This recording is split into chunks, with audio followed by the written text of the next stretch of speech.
Dress up ঠিক করে একটা লোন ওলফ খেলবো, পরে গেম থেকে বাইর হয়ে যাব। এটা ভাবতে ভাবতে আমি একটা ম্যাচ স্টার্ট করে দেই। পরে আমার ম্যাচে এরকম একটা গিল্ডের প্লেয়ার পড়ে।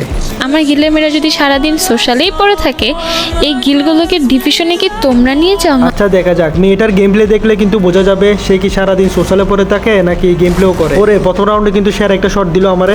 চলো দেখি পর রাউন্ডে কে মারে, সে মারে নাকি আমি মারি। ওরে পর রাউন্ডে আমি মারে দিছি তারে। এরকম করতে করতে মেয়েটা কিন্তু এডাব্লিউএম নিছে। সো দেখা যাক এই রাউন্ড কে নিতে পারে। আমি একটা শট লাগাইছি, আরেকটা লাগাইলে কিন্তু মরে যাবে। আমার ক্যারেক্টারও ফুল হয়ে গেছে, এখন আমি ক্যারেক্টার মারি রাউন্ডটা নিয়ে নিব। সো মেয়েটার একটা লাভ দিয়ে দিলাম, মেয়েটা কিন্তু ভালো খেলতেছে। দেখা যাক পর রাউন্ড কে নিতে পারে। আবারও এডাব্লিউএম নিয়ে সামনে যাইতেছি। এখানে কিন্তু আমার একটা লাগাই দিছে আগে ভাই, বাট পর আমি মুভমেন্ট করে আরেকটা লাগাই দিই তারে। এরকম করতে করতে গেলে 3-1 চলে আসে। পর রাউন্ড দেখো আমাকে কি একটা শট মারি দেয়। শটটা কিন্তু ভালো ছিল আপু, যাই হোক।